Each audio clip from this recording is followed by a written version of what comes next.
Another day, another dollar. Welcome back to a great episode of Kicking It. Today, I'm joined by my guy, Drae Oates, in the building, man. I'm feeling good, man. I appreciate you for welcoming me to your pod, man. It's a great opportunity, bro, just to talk about some hoops. So I appreciate you, man. Yeah, man, we had an insane weekend of hoops, man. Yeah, I know you've been seeing other trades this weekend. Excuse me, college basketball. There's been a lot of stuff going on this weekend, man. So I'm excited, man. Really Yeah. excited. Yeah, the trades were insane. The trades threw me off. It happened at like 11:30 my time, or maybe a little bit before that, but it kept me up till about 2 in the morning. To be honest with you, bro. So I was playing NCAA, and like I had to pause my game entirely, bro. Like when I seen the Shams tweet, and it said the Lakers were trading Anthony Davis for Luka Doncic, and like I had to call one of my homies in LA because he's a big Lakers guy, Yeah. and I'm like, nah, Shams definitely got hacked. Like that was the notion, you know what I mean? Like everyone was thinking like Shams definitely got hacked because there's no way the Lakers are trading Anthony Davis. And me being in Dallas for the last 8 years, there's absolutely no way that the Mavericks would trade Luka. So it's crazy, man. It really was. Yeah, man, that's one of those that you'll always remember, like what you were doing, where you were at. Me personally, I was sitting on a space, whatever it's called on X. I was in one of those talking on this little podcast, I guess you could say. And out of nowhere, we were talking about college ball, and then next thing you know, somebody was just like, it sounded like Gillian Wallow, and he just, hey, F all that. he say, look at the ticker. And then it's talking about the trade, and I'm like, nah, he got hacked. Like everybody just stopped, bro. Nah, he got hacked. He got hacked. There's nothing to talk about. And then Underdog sent got the little doop Underdog. Yep. Look at that, Anthony Davis out. Yeah. So what do you think? Do you think who do you think won the trade? We'll start with that. Who do you think won the trade? To be honest with you, so like me personally, when it comes to trades, bro, I like to reevaluate them within like 2 years from now. But I will say this, bro. I will say I feel like both teams won at the end of the day. Because I think, with the Lakers, obviously having LeBron, like you want to maximize his final years. But it's looking like realistically, bro, I think LeBron has, after this season, like one more season. Like I think next year will be his farewell tour. But besides that point, obviously finding their future superstar, the future franchise guy, and with the Lakers, like they don't do well when it comes to drafting players. I mean, they've drafted good talent, but they don't really develop them. So I feel like with the Lakers, like now they're able to trade, more picks to really build around Luka. And then for the Mavericks, I feel like, bro, like everyone knows how tough Kyrie is as a point guard, as a player. And I just think, like, because of how well they were winning without Luka over this last 25 games, I feel like they saw something with the mesh of this roster. And I was just talking about this in a group chat. I think the biggest thing with them getting Anthony Davis, bro, was just so they could have another piece to beat Jokic, man. Like I don't think Denver's squad is as good as it's been the last 2 seasons. But the way Jokic is playing, he could easily carry that squad to the Western Conference Finals. And we've seen over the last, 4 years, we've seen the recipe to beat Jokic. And that involves at least 2 to 3 bigs. We saw the Lakers do it in the bubble with AD playing 4. We saw Minnesota do it last year with Towns and Rudy Gobert. So I feel like having AD, Daniel Gafford, and D Live when he comes back, that's a perfect blend of bigs to really help, You're not going to shut down Jokic, but just to help neutralize him just a little bit. You know what I mean? So what I'm hearing is you like this trade for the Mavs. So, like, here's the thing, bro. Here's the thing. If we're talking about long term, I don't like it because obviously the Mavs are going to be pretty much going to be done whenever, AD and Kyrie age out. And also, OKC does have their draft picks too. So when we speak long term, I don't really like the move. But if we're saying like right now, or over like the next year or two, in terms of winning a championship, I like the move, bro. I really do because I feel like it. Even though, like I said, Luka's a top 5 player, arguably, if you want to say he's the best in the league, you can make that argument. When healthy, he might be the best in the league. Yes, when healthy. But I just think you know, with the type of game that he has, the type of that style of play, like even Kobe said it when Harden was, you know, at his peak playing the same style. Like you're not going to win a championship playing that style of basketball. And as a general manager, like you're going to do whatever it takes to help your team get that championship. And like I said, it's no knock on Luka. I love his game. I love Luka's game. I think he's a phenomenal player. But I just think that style of play is not going to guarantee you a championship. And adding a player like AD to the puzzle, especially since he's won with Jason Kidd in LA, you know what I mean? Jason Kidd wasn't the head coach, but he was an assistant coach. Yeah. And just having that mesh, having that DNA, that championship DNA. Same with Kyrie, you know what I mean? I think they have three. Same with Clay, three finals proven players. You know what I mean? So like, I think it's a perfect mesh, bro. A perfect mesh of veterans and guys who are ready to win right now. Yeah, so. It sounds to me like you saying the Mavs might have won this trade. Oh man, it's very tough, bro. Like I'll say this. I'll say this now. I think right now the Mavs are a better team. I'll say that right now. Lakers obviously got to make more moves. I think getting a big man is probably the biggest need for them right now. Yeah, I tweeted that right after the trade. I said I don't think the Lakers are done. I think they're still going to go get a big man. I think Miles Turner, Claxton, one of those type of guys. Yeah, that's what I think. So I think another guy they could get, Time Lord in Portland, Robert Williams. I think that would be a solid guy. I don't think that would require them trading that much because of his injury history. But that's another guy I can see them getting. Mitchell Robinson. I don't know if New York will give him up, but it's another guy I can see them trading for. Like I said, we really got to see how the Lakers kind of integrate Luka with LeBron. Mm-hmm. I will say this though. I think once they figure it out, they're going to be dangerous. Because imagine having, they're literally going to have LeBron and Luka playing chess for 48 minutes. Yeah. You know what I mean? Like, when LeBron goes out of the game, Luka's going to do his thing. And in a 7-game series, this is dangerous. This is dangerous, KJ. Like, we're talking about two players that literally know how to play chess. Yep. Like, they're not playing against the players. They're literally playing against the coaches. Like, with the phenomenal coach. Literally with the phenomenal coach at that. So that's going to be key. Then we're definitely going to see LeBron's already been playing off ball a lot this year. So we'll definitely see more of LeBron off the ball because obviously Luka is not really good off the ball. I mean that's kind of a problem with his game. But like I said, he's so good on the ball that you completely ignore that. Let's see what else. That's pretty much it though, bro. I think that, like I said, both teams won at the end of the day. Lakers got their future franchise guy. They got somebody who's probably going to be hungrier now. You know, I don't mean that literally because I know he has weight issues.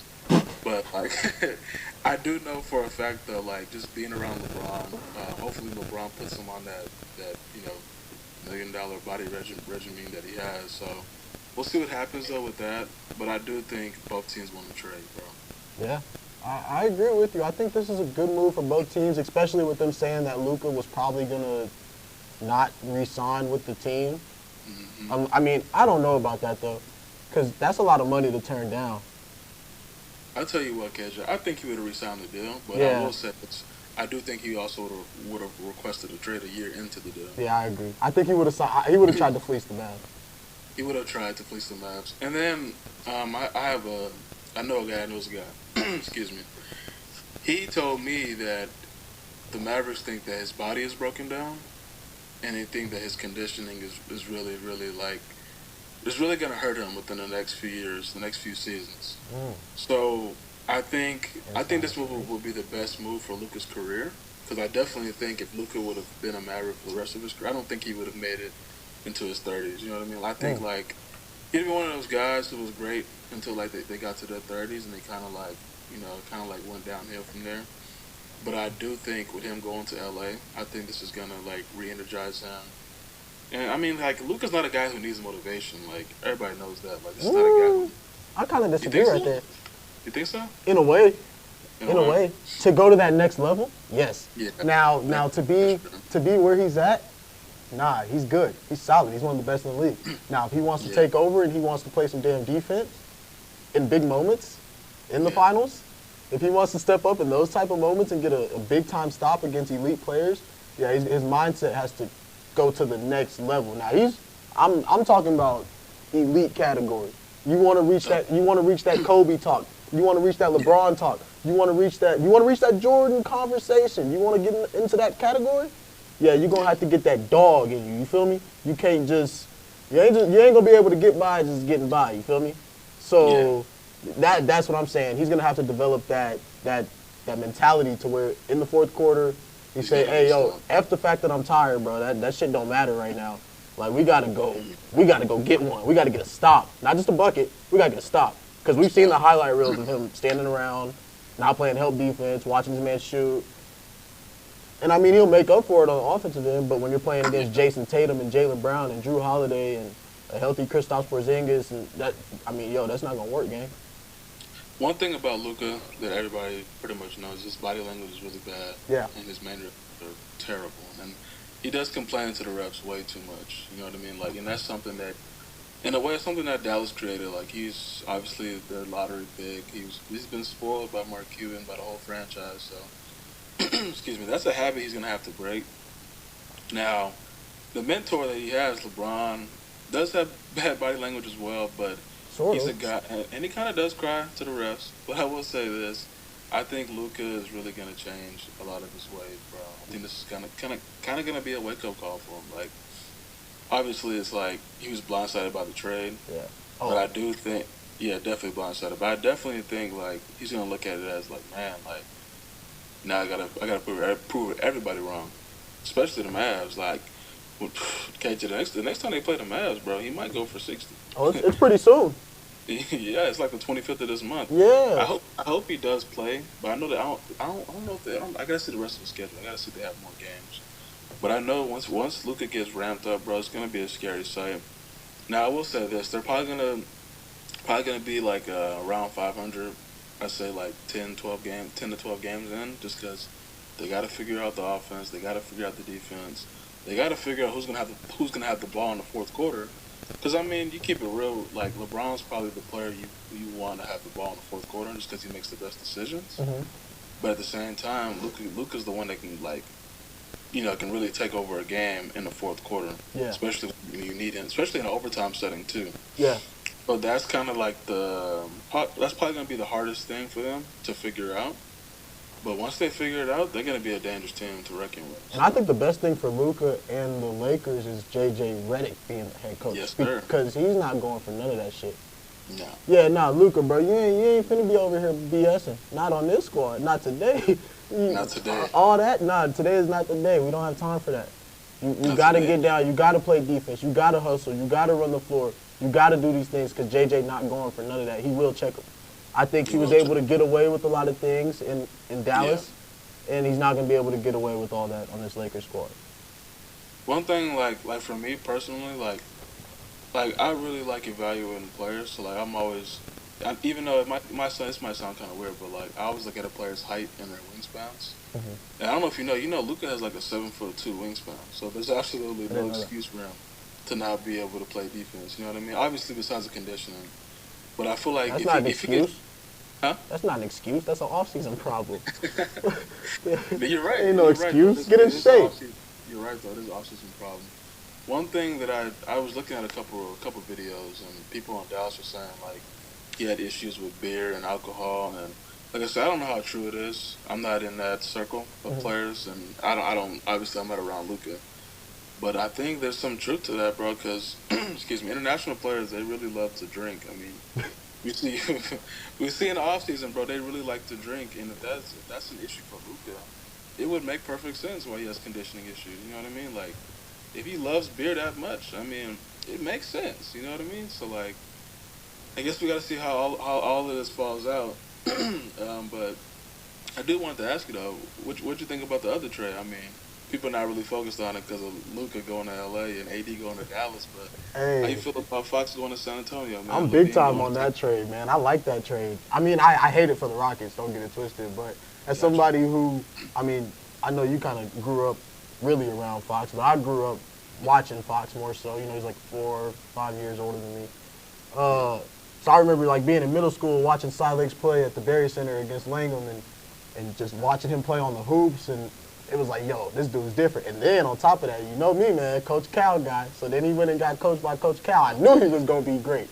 So then when he was talking about, yo, I'm trying to get back to Texas, And we know he just got married and all that not too long ago. It was like, yo, he's trying to get to Texas, but the Rockets, they got too hot. We was like, we can't get you, bro. Sorry. You ain't going to Dallas. So, hey, send me, you know how much you got to love your girl to want to move to San Antonio, Texas? This man say, yo, ship me to San Antonio. I need to get close to home. I don't care. Ship me to San Antonio.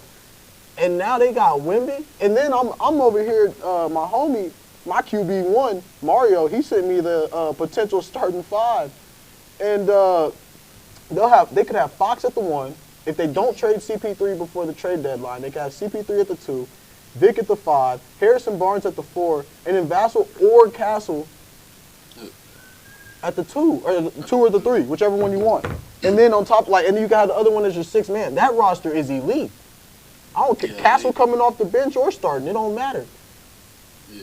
Pick and roll. Put Chris Paul. If De'Aaron Fox run the floor, do whatever he want to do.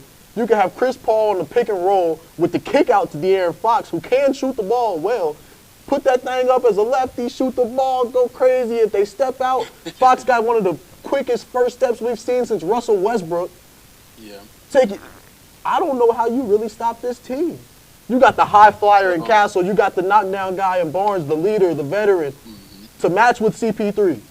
My bad. I don't call him CP3 no more. I apologize. Christopher Paul. That's for what he did to the Rockets.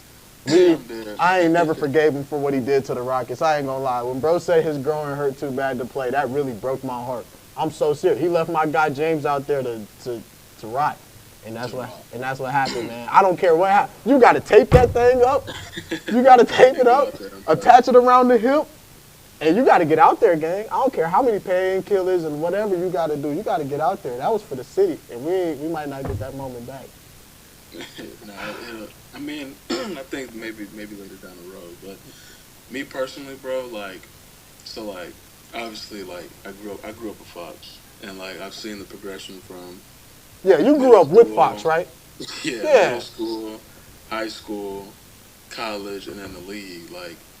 It's so crazy, bro, to see that transition. I'm literally watching this dude get better every year. But I will say this, bro. He was always better than everybody. Sorry, not to cut you off, but he was always different. He was when you watched him on the court, even when he was in high school, it was always even when he played on the Houston Hoops, that's how I knew, all right, this is crazy, because when you play on the EYBL team, that's when you're supposed to kind of look balanced out. You playing with other McDonald's All-Americans, you're playing with other guys. So you're supposed to look a little bit like everybody else. He still didn't look like everybody else on the floor. That's when I was like, yo, nah, he gonna be a problem. Man, I can go days. I can go on and on with some crazy stories about this dude, bro. I do remember though vividly, in middle school. So I met Fox 6th grade, and we had a history class together. But I didn't know bro was nice at basketball. We just talked about Dragon Ball Z, The Last Airbender. That's really how we became friends. Video games, 2K, obviously. But I didn't know how elite he was at basketball until I say the very next year when we started, 7th grade A team and all that, and they're putting up damn near 80 points a game, and I'm like, damn, you playing point guard? You that tall playing point guard? But 7th grade he was 5'9" at the time, so it wasn't he was super tall yet. But 5'9" in middle school is kind of 5'9" in 7th grade is kind of crazy, bro. But 8th grade, that's when he kind of he grew to 6'2". I'll never forget, bro. We thought he was gonna be 6'9". When we were grown, when we grew up, we were yeah, you gonna be 6'8", 6'9". He was already 6'2", 8th grade, and he's putting up 40s and Lord knows how much. But I do have one memory that I can tell you about. It was they were playing. They were playing Cy Falls. That was the team that won state. Yeah. I think it was 2018. It was they won state my freshman year, or was I in 8th grade? So that was 2017. I think I was in 8th grade when Falls went all the way and won state.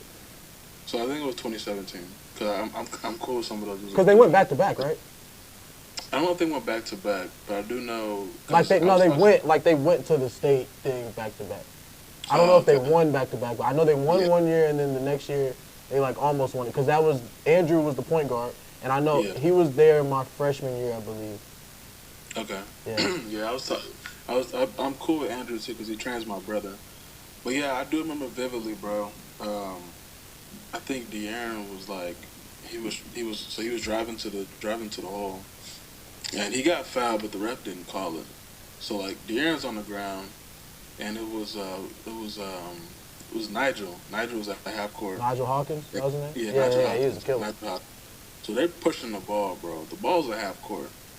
By the time Nigel gets to the rim, De'Aaron, like, it was like a chase down block. Like, I've never seen somebody run so fast before. Like, it was literally like the Flash, bro.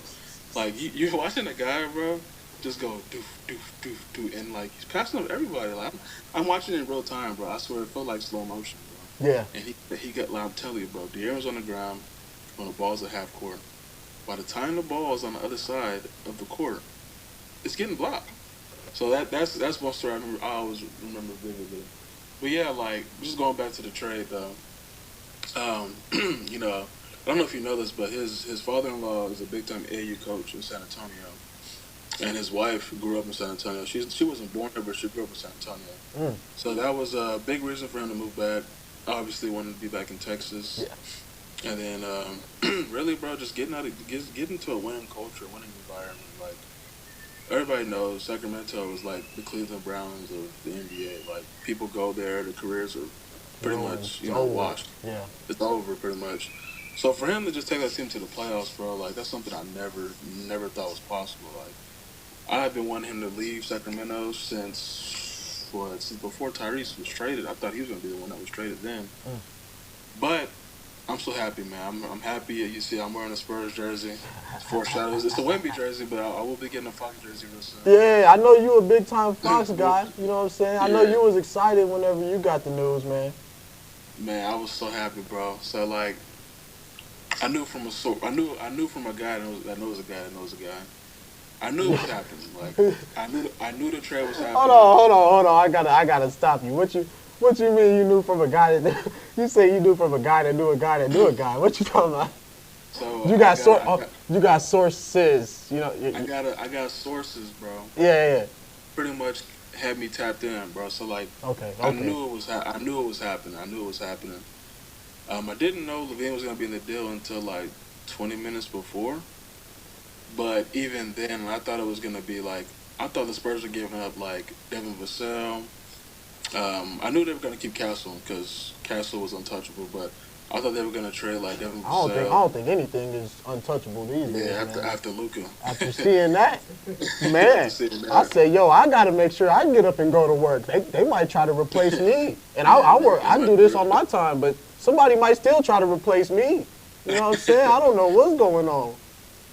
But yeah, so I thought it was gonna be CP, Devin Vassell, and draft picks, bro. But I guess whenever Zach LaVine got into the deal, it made it easier for the Spurs to just like, okay, we'll just trade these guys to Chicago, and LaVine will go to Sacramento. The Sacramento, they wanted winning pieces. They wanted players that could come in and help them compete.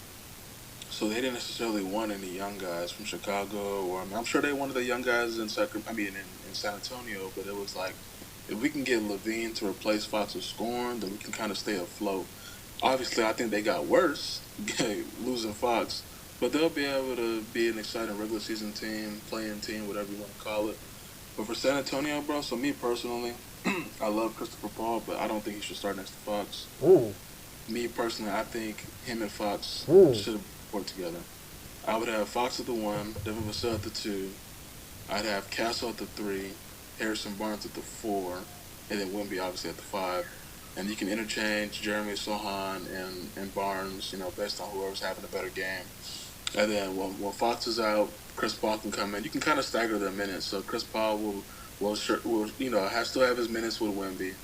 And then Fox obviously will have a lot of minutes with Wemby as well. And then there'll be lineups where they're both in the game. Fox used to be a combo guard. That's what he was. So he can always play next to another facilitator. But I will say, I don't think they should start him and Chris Paul. I don't. I don't think so. No. And I know we got to kind of wrap up the NBA talk kind of soon because we got some college ball to get into. Yeah. But I was kind of thinking, in that case, shouldn't they just trade CP3 before the deadline? If you're not gonna start him, then you might as well get what you can for him right now. So I was thinking of a buyout situation because I don't know who's gonna trade for CP right now. Just obviously his Somebody age will or do whatever. it. You can figure out something. Get something. Somebody need a vet. Somebody. You see what he Somebody will did for do it, OKC not too long ago? You could sell that, man. but I ain't gonna lie. but You just let me he's do it. got Let to me do it. I'll sell it. he's got to be willing to.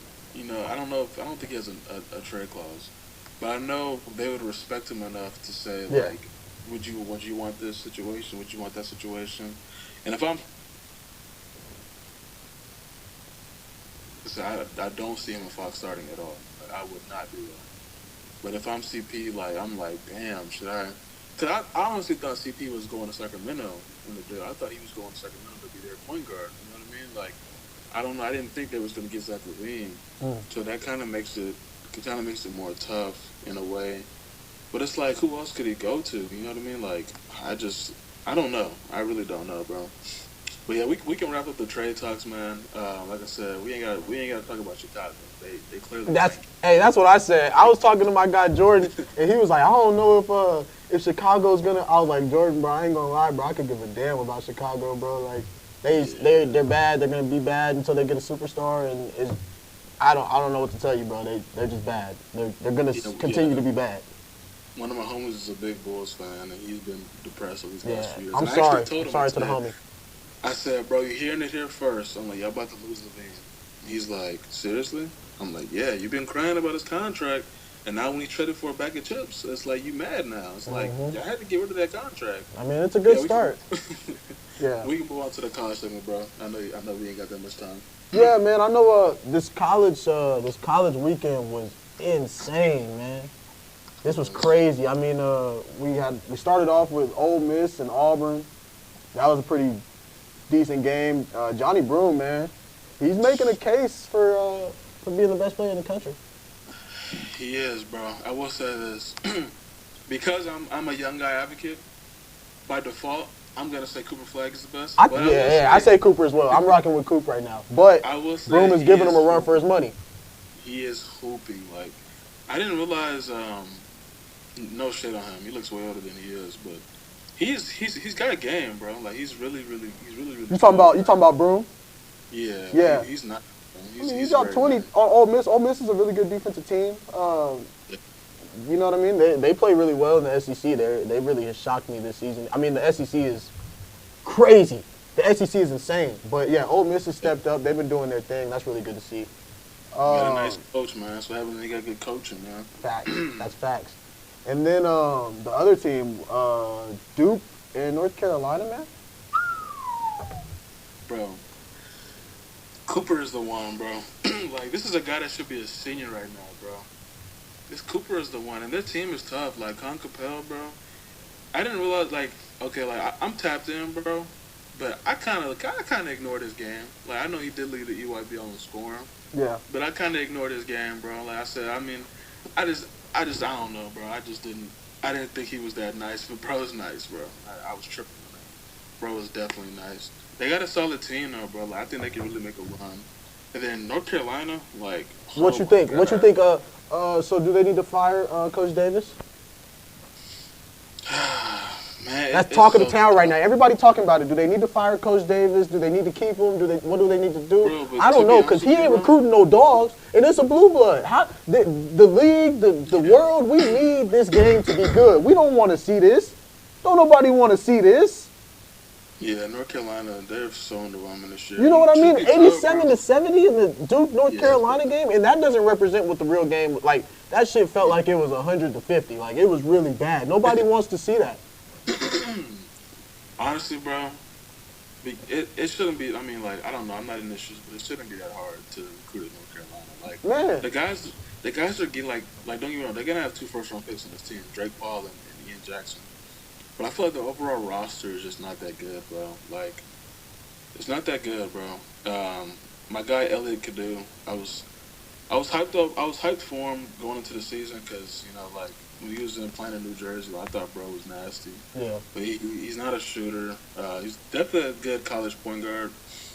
But their team, bro, they're just not a good team, bro. It's just not a good team. Then we had. They had go ahead. Well, they had Armando for another year. If only he could suit back up. Hey, boy, if they could get that man, and they figured it out for the Vandy quarterback, they should have been able to figure it out for Bacon. Bro, Mondo, bro. Yeah, he was a dog. And then we saw Iowa State. They got dog walked by Kansas State, yo. They did, bro. That was a big surprise. So, when I was in college, bro, I was a basketball manager for the UNT team. And one of my coaches over there, Coach Ream, he actually coaches for Kansas State. He's one of the assistants there. And like Kansas State, bro, they've been underwhelming this year too. I mean, considering they made the NIT last year, made the March Madness tournament the year before, and they've been very underwhelming this year. But that was a big time statement for them because like I was kind of worried, bro. I was like, man, are they gonna fire their staff? Cause like I don't want to see my guy get fired. I really don't. In that direction. But bro, that was a great win for them. Like, big time win. On the road too. Everybody who? Are you gonna say, KJ? I said on the road too. On the road, bro. Like, if I'm Iowa State, bro, well, I know the coach probably pissed, bro. Coach probably took all their stuff out the lockers like Coach can. Like, I'm sure, bro. Like, there's no way you're supposed to lose that game, bro. Like, I'm sorry, but to an underwhelming Kansas State team at home, that's a bad loss, bro. How did you feel about it? Like, and who were some guys that really impressed you in that game for Kansas State? I mean, it was just a dominating win. It wasn't really, if I'm not mistaken, that game wasn't really close. Doug McDaniel, he had himself a day. He had 20 points. He's had himself a pretty good season though this year. He's averaging, like right under 11 points, 7 to 10.3. He's shooting about 40%. He had a really good day in that game.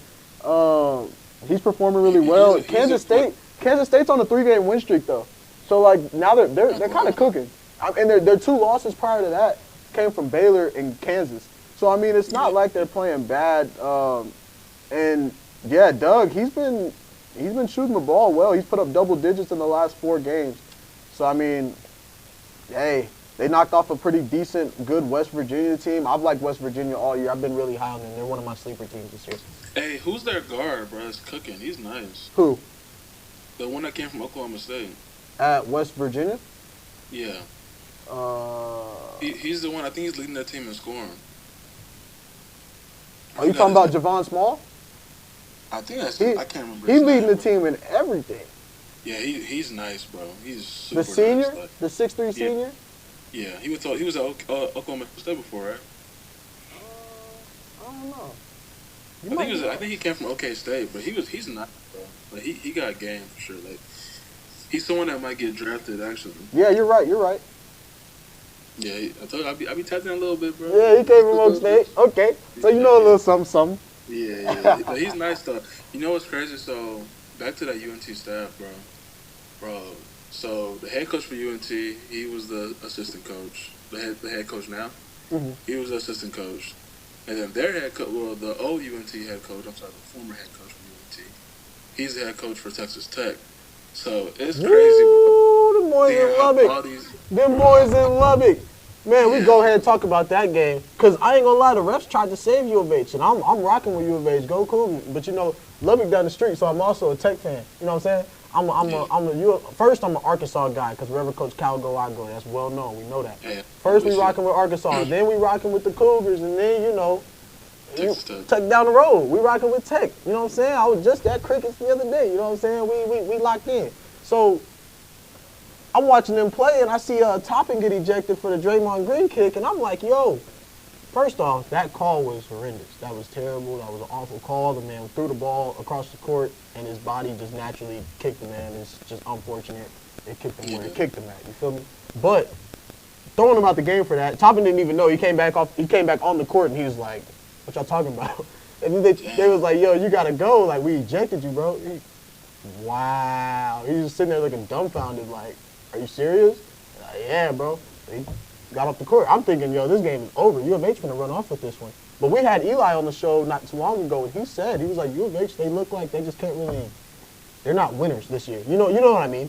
Typically, even though they get upset at some point in March, but typically they play well, they win games, they dominate in the regular season. He's like, something about this team just doesn't feel right. It feels like they're not capable of winning big games.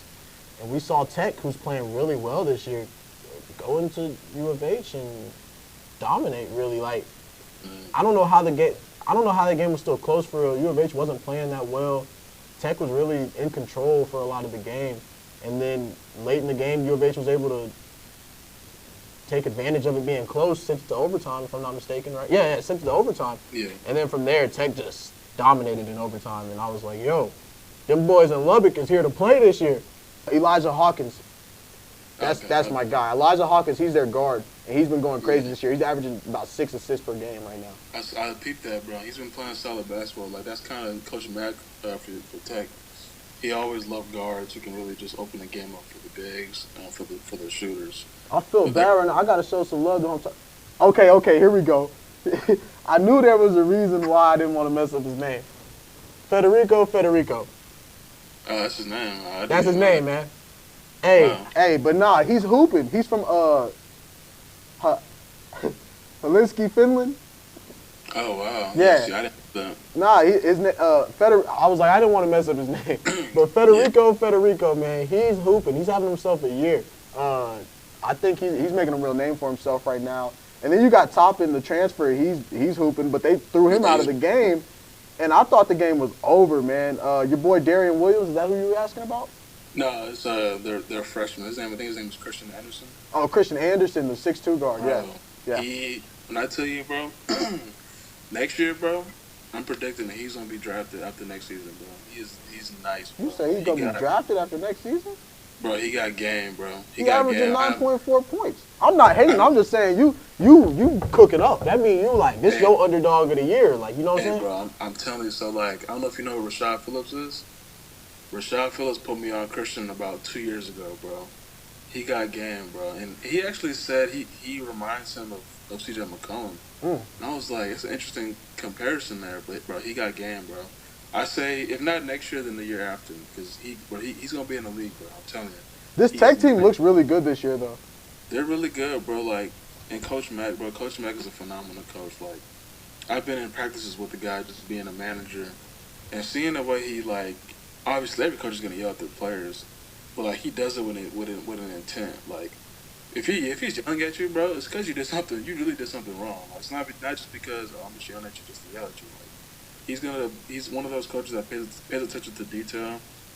He will literally stop practice, make everybody watch the film that they literally just like, you know, because we used to always film our practices, and he'd be like, watch what you're doing. Like, you see what you did there? You see how the shooter got open? Like, I love Coach Mack, bro. I love Coach Mack. Yeah. But KJ, I want to say, let's get to the Arkansas and Kentucky game, man. Cause there's 2 games that I wanted to, or three quick ones, because of the Arkansas Kentucky game. That was crazy.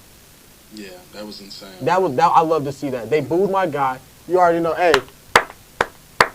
I gotta have a victory moment. Hey, man, they booed my guy. We walked in your trap, took over your trap. They booed him. They let him have it. I thought they was going to be like, you know what, thank you for the great years, 2012, we won a natty. No.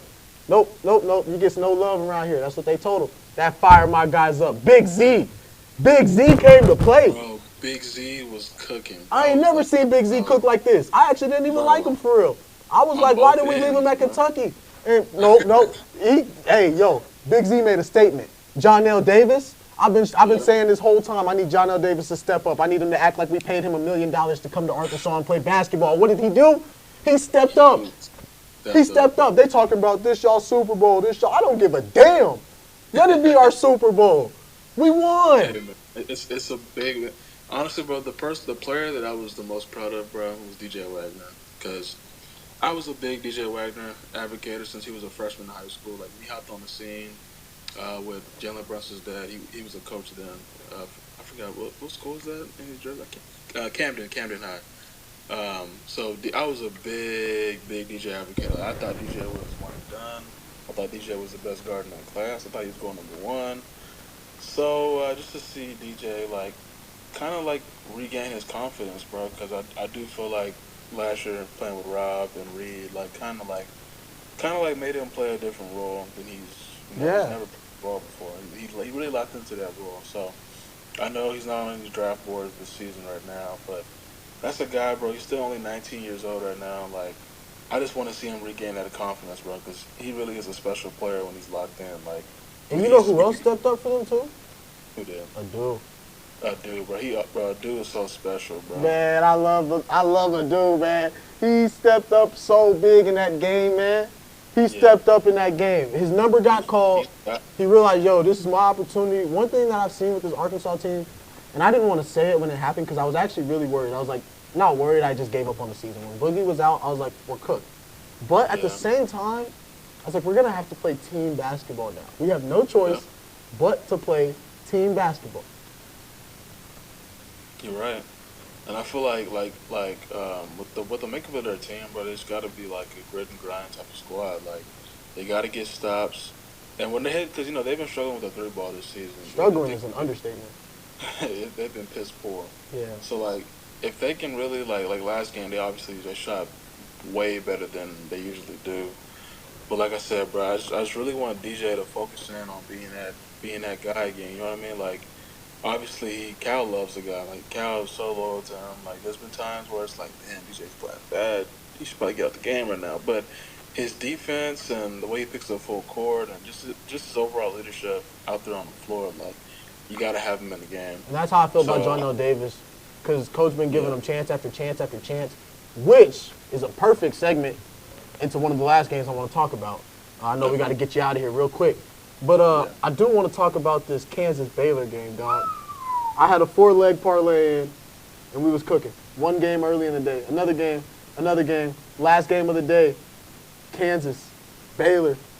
Or no, it was third to last game of the day for me. I don't know, third or fourth. Kansas, Baylor. Yo, we're up 21 at halftime. The boys looking good. I'm like, yo, we good. Parlay. Wait. You had Kansas winning, right? Man, the money line took the underdogs. I said, yo, the underdog. I said, there's no way Baylor wins this game. Kansas has more talent than Baylor. Baylor is struggling. Kansas is not really struggling. They're just playing some good teams. Baylor's been getting beat by bad teams. Kansas wins the game. It's not very difficult. There's nothing to talk about. Like, you know, a 2-year-old can figure it out, right? Boom. They come in the game. They're up 21 at halftime. I'm getting texts because, you know, I put it on the Telegram, you know what I'm saying? So I'm getting text messages like, yo, you cooking, bro, da-da-da-da-da. I ain't getting too cocky. I'm just chilling because I know it's a game. I know it's a game of runs. Baylor's going to make their run. We got to be able to answer. My brother, KJ Adams. KJ Adams. Brother, this man played terrible. I've never seen somebody play any worse in a basketball game. I'm talking about, I watched this man turn the ball over, get back on defense, get scored on, come back, shoot a terrible shot. Like, he shot you remember how Markelle Fultz was shooting them free throws? Yeah. He caught the ball like, he came around, caught the ball at the free throw line, turned, squared up, and I promise you, I've never seen a shot resemble Markelle Fultz shot more than what I saw on that. And then what made it worse was Bill Self left him in the game. He didn't take him out of the game until there was 2 minutes and 18 seconds left in the second half. The team was down by 8 going on 9 because Baylor was at the free throw line. They were in between free throws. There was 2 minutes and about 18 seconds left, and that's when he finally pulled him out the game. Keep in mind, they were up 21 at the damn half, and he pulled him out the game when they're down 8 going on 9. Just think about how bad that is. And he left it, and in the first half, he wasn't even playing like crazy. Like, he wasn't playing a whole lot. He was kind of sitting on the bench. I forgot the names, but they had 2 other guys that were in the game, and they were cooking. Second half, those 2 guys, Bill Self had sitting on the freaking bench, and he had KJ Adams in there getting cooked. You talking about the freshman they had? Man, I believe that was his name. Flory. That's one of them. I might be saying his name wrong, but I know you're talking about. He's nice too. And he might be getting drafted this year. But yeah, like, honestly, bro. Yeah, Flory's one of them. Yeah. KJ, listen, bro. KJ Adams played 30 minutes. You want to hear how he shot 2 for 5. 2 for 3 from free throw line, had 3 offensive rebounds, 3 defensive rebounds. He had 6 rebounds in 30 minutes, had 1 assist, 1 steal, 1 block, and 4 turnovers. Yeah, that's bad. This is your leader. Damn, bro. And keep this in mind. They won the first half 40-21, and then Baylor won the second half 60-30. And your boy Flory, he only played 15 total minutes. Shaquille only played 10 total minutes. A.J. Storr played 6 minutes. Rylan Griffin played 23 minutes. David Coy, he played 20 minutes. KJ Adams was basically one of the leaders in minutes. He was top 4 in minutes. Everybody was 33, 32, 31, and 30. He led the team in minutes pretty much. He was a starter in minutes, playing like dog water. I don't like this Kansas team, bro. I feel like they have too many players, bro. Like, I really don't. Like, they have really talented players. They just don't have no minutes to get these guys. Like, Yeah. Like AJ going from Wisconsin to this. Like, I would have stayed at Wisconsin, bro. Like, or I would have went somewhere else where I could actually play. And even Rylan Griffin, he's out here. He's from Richardson, which, you know, I'm out here in Dallas, so I'd be tapped in. And he was playing with Casey Wallace a few years ago. And I thought that was another guy who was probably going to be drafted after, 3 years at Alabama. And honestly, bro, he's been getting minutes more for Kansas, but I don't know. I don't really like this Kansas Bill team. Self, man. Bill Self pissed me off in that one because he watched KJ Adams do it. He watched this happen. Like, bro, Baylor Barstool account, they tweeted out KJ Adams. Like, they were trolling. Like, I'm talking about KJ single-handedly sold the game, and I hate saying that because he's a good player. He's a good young man. He represents everything well. He's a good person. All that from what we know. But game is game, and as a coach, you got to pull him in that game. Maybe sit him for 2-3 minutes, let him watch the game, and then get back in the game and be the veteran that he is.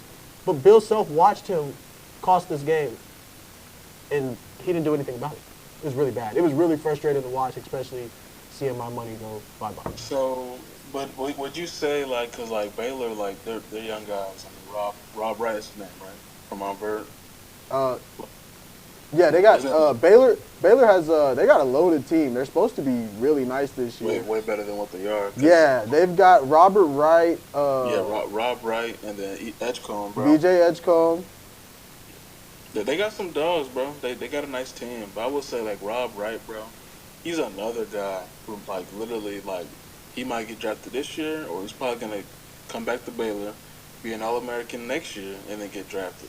He has, like, a Chris Paul type of game to him, bro. He's really, really nice. And then BJ Edgecombe, everybody knows he's going top 5. Like, Josh Ojiwana, he's nice, too. I don't know how you say his last name, but Ojiwana, I think he's from Nigeria. Yeah. He's nice, though. He's nice. Yeah, no, they got some athletes, bro. That's what it is, too. Like, they got guys who can go out there and run, too. But nah, that is a bad loss for Kansas, bro. Like, terrible. I remember, cause like I'm not gonna lie to you, I didn't see the beginning of the game. So like when I see it on ESPN, I'm like, damn, man, this is a good game. And they're like, yeah, they were up this much. I'm like, huh? 21. Up 21. I'm like, what? So okay, so to wrap up the show, we'll do one game prediction because we got two teams who were coming off of very unfortunate situations. You know what I'm saying? We see Kansas tonight is going to host Iowa State. Now, Iowa State is coming off a terrible loss to Kansas State. Previously, they lost to Arizona in overtime. Kansas lost to Baylor. They won against UCF and lost in overtime to Houston prior to that. So we're seeing two top 15 teams, top 12 teams play each other tonight in Kansas, coming off of 2 L's that they shouldn't have taken. What do you think happens tonight in this game? Right now, they got the lines at Kansas -2.5. So I will say this. So you have two coaches who have their players locked in this last week, pretty much. I think we're gonna see like a dog fight. Like 2 teams, they're gonna go out there and battle. Like it's gonna go to all the way into the end. With Kansas having home court, the home court advantage, I definitely think they'll come out on top. Mm-hmm. I think Bill Self's not gonna play around this time, bro. Like, man, you gotta have the right guys out on the floor. But then, like I said, for Iowa State, like taking that loss at home, like they're gonna be hungry to avenge themselves away. But like I said, I just don't see a world where Kansas loses this game at home. I just don't. Bill Self would go crazy if they lose this game. Yeah, I think it would be crazy. Yeah, I'm right there with you. I'm actually more than likely seeing this line right now. I'm probably gonna, as soon as we're done with this, put my cheese on Kansas to win by 3 points. Cause hammer that right now. Yeah, you feel me? I'm like, hold on. Matter of fact, let me see this right now. Cause I agree with you, man. I don't see how Kansas loses this game. Hunter Dickinson, he's doing his thing this year. They've got some guys that are playing well.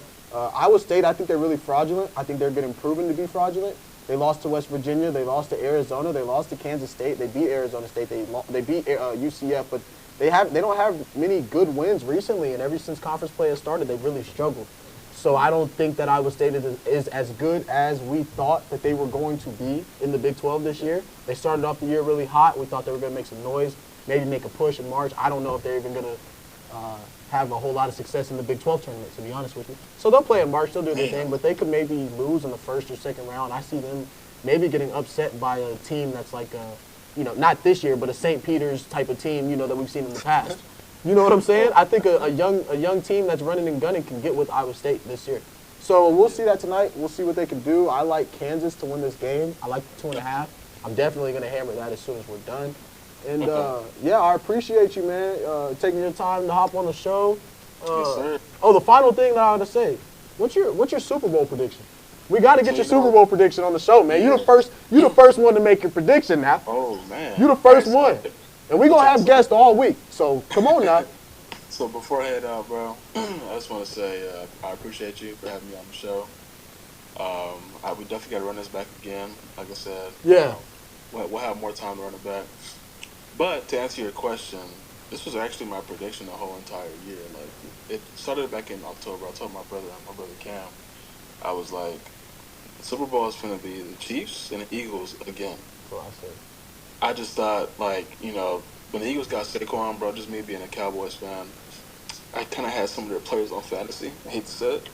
So I was watching the Eagles games, man. I just seen how talented they were all season. But to answer your question, bro, I think the Chiefs are going to three-peat, and I think Travis Kelce is actually going to retire after this three-peat.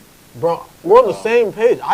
What? I think they're finna three-peat. I think Travis retires. I think he proposes to Taylor Swift on the field. Like, bro. Oh, damn. Bro, this is I crazy. predict that now, but that's crazy. This is crazy. I ain't gonna lie. We're on the same wavelength. This season, I said I think it's gonna be Philly. I think it's gonna be the Chiefs in the Super Bowl. That's what I've said. Yeah. I think we're cooking the same thing. It's a Disney season for the Chiefs. You know what I'm saying? Bro, it's honestly like it's like a Disney movie ending. Like, Mahomes gets 3 in a row. Kelsey's out of there. And I feel like, bro, one thing my dad always taught me, like, when it comes to, like, these playoff games, bro, whoever has the better quarterback is going to win. Like, there's no diss to Jalen Hurts at all. He's a phenomenal player, phenomenal quarterback. But Mahomes is, like, one of one. Like, I'm never going to bet against Patrick Mahomes. You know what I mean?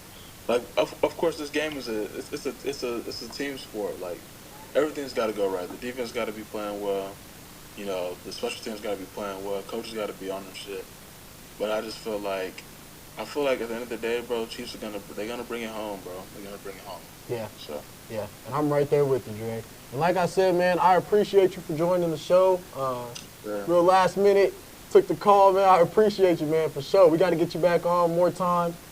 Chop up some more college basketball. We got like 6 or 7 Sundays. I think it's like 6 Sundays until Selection Sunday for March Madness. So. Yeah, we got some time, man. My guy Jordan helping us out in the studio. I appreciate you. Hey, appreciate you, Jordan. Yes, nice sir. to meet you, bro. Thank you, everybody, for tuning in. It's been another great episode of Kicking It. Look forward to the next episode. We're going to do some game predictions and some game recaps pretty soon. So I'll see y'all next time. I thank you for your time. Peace out.